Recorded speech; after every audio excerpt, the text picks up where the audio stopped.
We are in our series called Story Time. Over the past several weeks, we've been talking about what we commonly refer to as the story of the prodigal son. And we've been talking about it in trying to maybe hear it a little differently, to understand it the way the original listeners understood. Because there are certain local and Jewish things that are in this parable, and sometimes Greek doesn't always translate too well to English. But to truly understand what Jesus was saying in this parable, we've got to understand it in that context.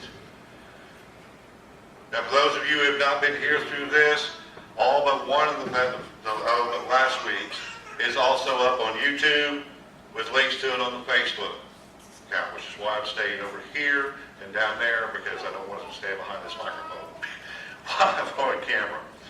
But the point is that we don't have a lot of time, and as that famed theologian Jim Reed said, we've got a long way to go and a short time to get there, and we need to get right into this. So I'm not rereading this story. It's in Luke 15.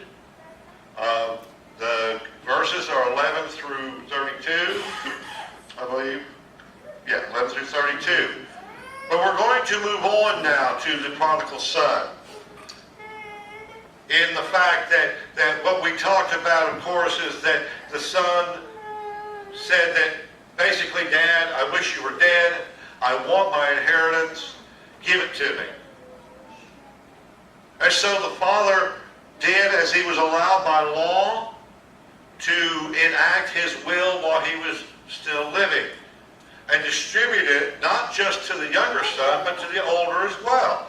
In Jewish custom, the older son receives 2/3, and the younger son 1/3. But the younger son sold the rights to his third, probably at a discount, took all his money, and went to Vegas,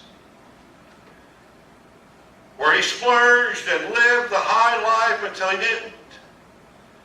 And when he was broke, and as things would have it, a famine hit the land, and he's starving to death, and he can't get a job.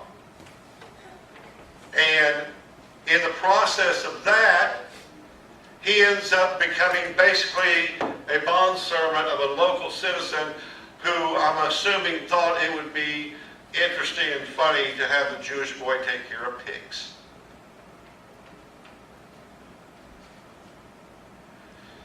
Can you imagine what this boy felt like? I mean, there's a common saying that most people can't get better till the entire bottom falls out on them, right? You've heard that. Well, this is the bottom falling out. Jewish boy feeding pigs. The unclean animal they wouldn't touch in a Gentile country. And I love the way the line says this. It says that he came to himself. When he came to himself. Now, what you must understand is that this was actually a common saying in the Hebrew and the Jewish world. It was a phrase used for repentance. It's what the rabbis would teach people, to come to yourself.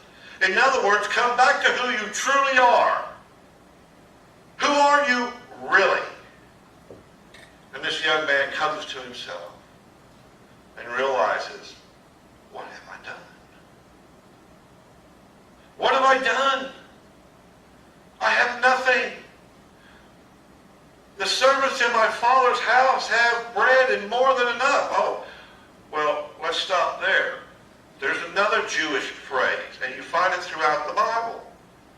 The term to have bread means to have everything you need to live. It's a Hebrew term. If you need bread, you need what you need to live.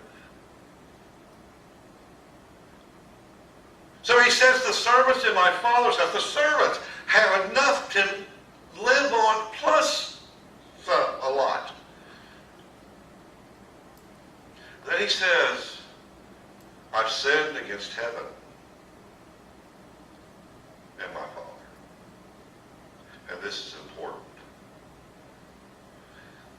It's really important in the book of Luke because as we read through the way Luke wrote his gospel, remember, he was a physician, a Gentile. He had a real clear concept of Greek, obviously. And so in a lot of cases where the Hebrew and the Greek were kind of ambiguous to him, he would kind of change it. In other words, many instances where the Hebrew would have said, or Arabic would have said heaven, he said God. It was interchangeable. And it's peculiar that in this particular passage, he did not. He used the actual Arabic for this. I have sinned against heaven and my Father.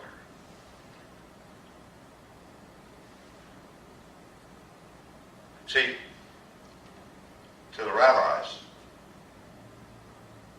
and the Jewish people, every sin you committed was first and foremost a sin against God.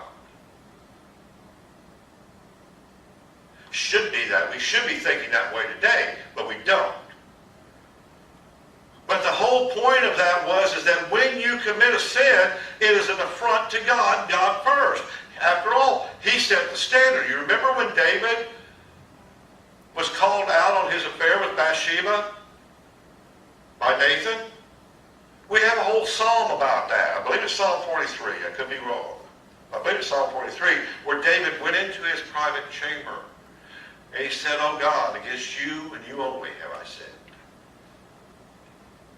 Well, wait a minute. He sinned against Bathsheba and her husband whom you had killed. How can you say that? Because every sin is an affront to God. And so when the boy realizes and comes back to who he is, he realizes that he has sinned against God and he's sinned against his father and he's got to make this right. And then he begins rehearsing a speech. How many of you have done that?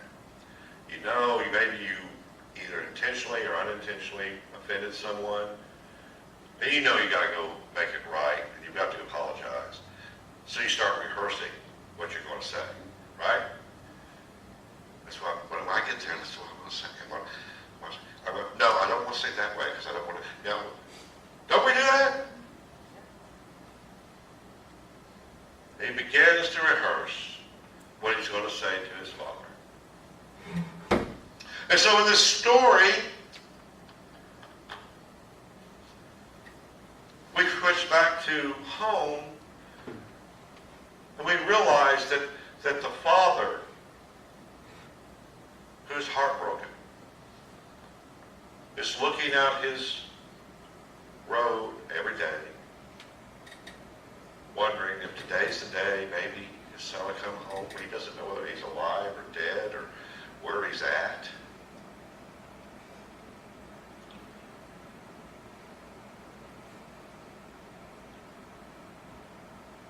One day, he looks down the road and he sees a figure walking on the road. As I'm sure there have been many figures walking on the road before. He looks down the road. Is it? Could it be? I've been disappointed so many days. Could it be him? As the figure gets a little closer, well, it kind of walks like my son. But he's still in the distance. Looks kind of dirty. Until the point where he recognizes his son. And he takes off running. He runs to him with everything he has. This old man who has given everything he has away. Remember last week I said that even though he enacted his will, he still retains certain trustee rights. So he still has authority, he has no money. That's given All the property is given away to the children. And he runs. And before the boy has a chance to tell his speech to his father wraps his arms around him, hugs and goes, kisses this dirty kid, all big smelling kid, all over the place. Of course, the servants all see the old man running down the street. They wonder what's wrong. And they're all around him too. And he said, go get the best robe. Put on a stinky kid. Here, son, take the family ring. It's also important in Jewish culture because wealthier families would have a signet ring that enabled the son to work on behalf of the father.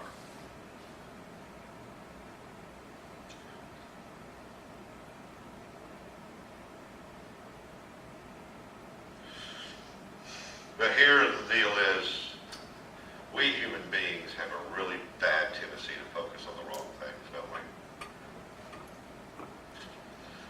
Because the thing is this parable, we're brought up in church calling it the parable of the prodigal son. Like the son is the star of the show, and he is not. Understand this. This type of parable was a frequently used rabbi parable.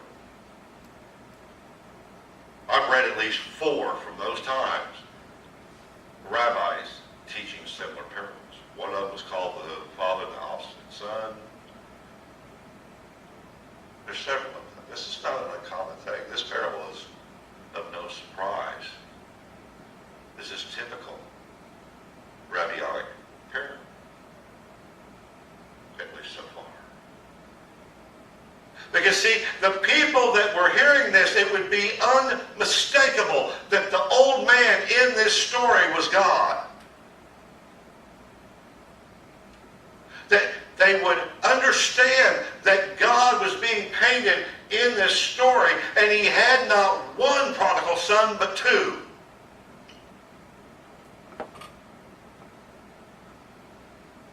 We always focus on the son that ran away. But there's another. And the way the hearers would have heard this, they would have felt so sorry for the helpless father who gave everything to his children.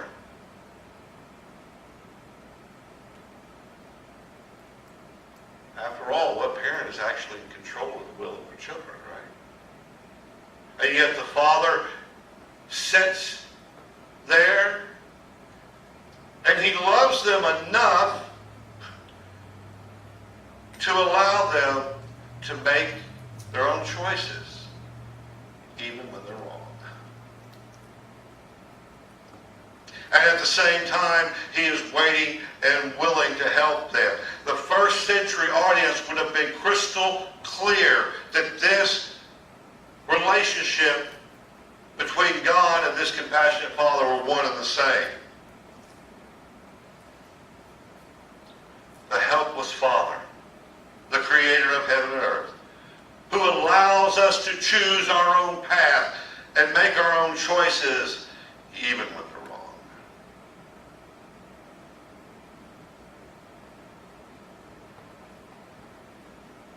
And by understanding that this was just one among many rabbinic parables about fathers and sons, it becomes crystal clear within the context of this that the story is like a lot of the other rabbinic stories that the rabbi teachers would teach, is that the son should never be afraid to go home to his father.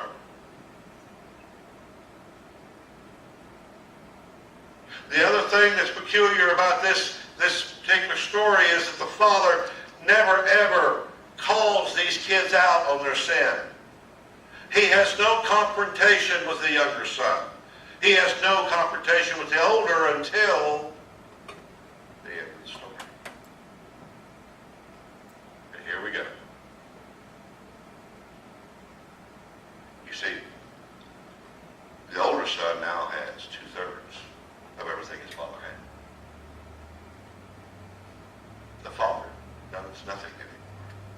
He has control, but he owes nothing. And as soon as the oldest son finds out that his little brother has returned, and that they're having a party, he stands outside and sulks.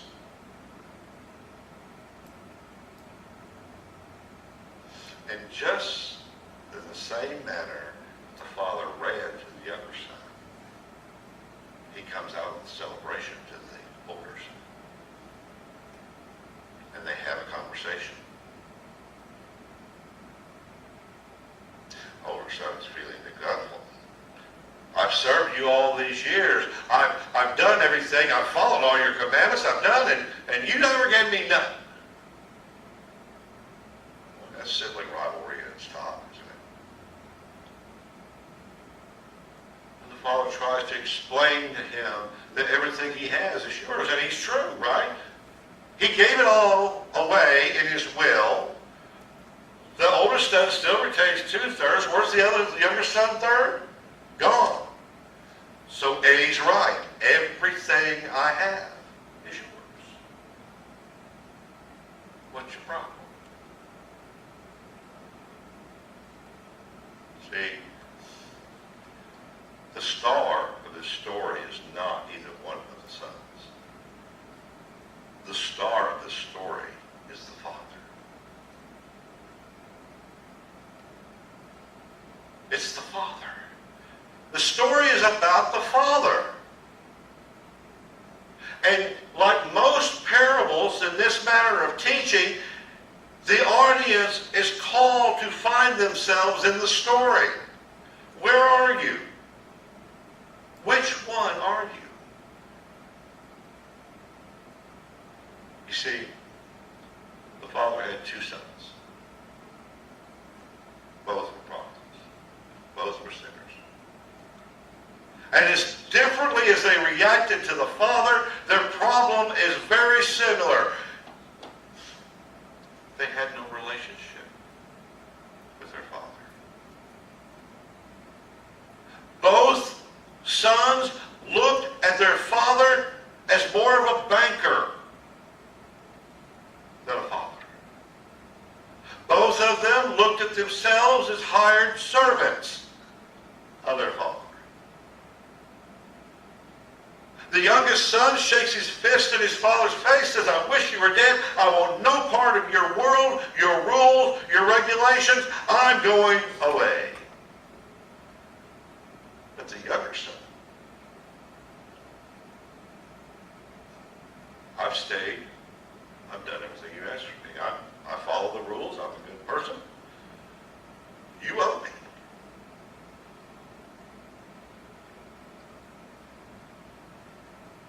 Where do you find yourself in the story?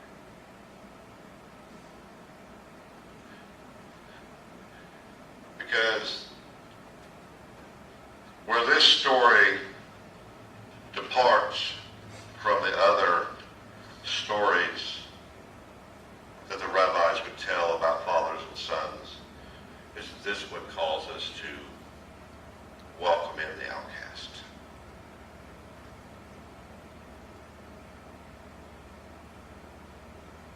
Now I want to call your attention to one last little thing here.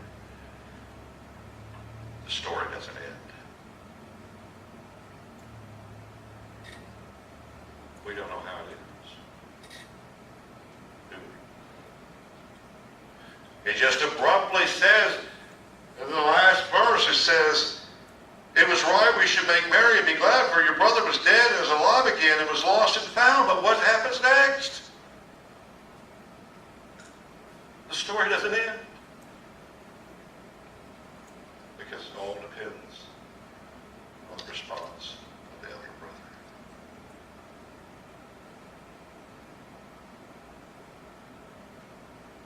This story calls you to make a decision. How do you respond? Where do you find yourself in the story? Are you the youngest son who rebelled against God for a long time, ran away, and then realized at some point that you had lost everything and there was only one answer for you, and that was in your Father, and you came back and developed a relationship with Him?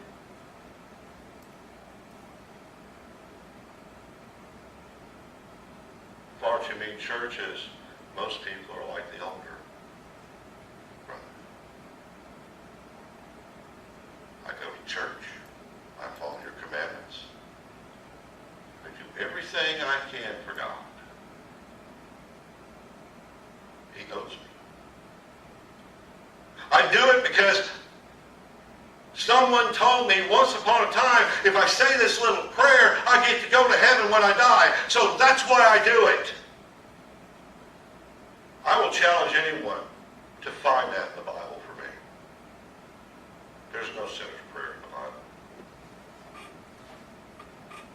You know why? Because belief is a matter of the heart. If you will believe in your heart and confess with your mouth that Jesus Christ is Lord.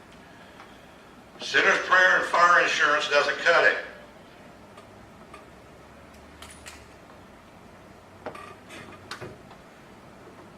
Where do you find yourself in the story? You see, both sons were guilty of the same sin. There was no love for their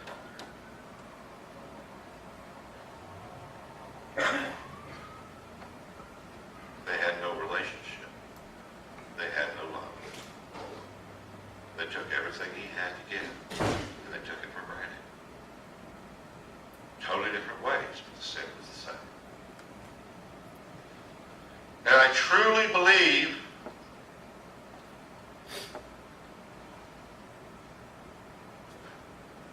that that's one of the reasons Jesus instituted the act of communion. Because communion, I mean, think about the word. Why do we call it communion?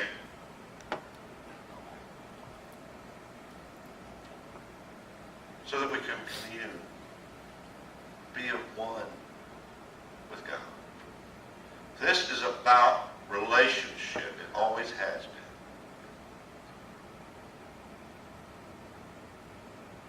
Story to introduce people to His Father.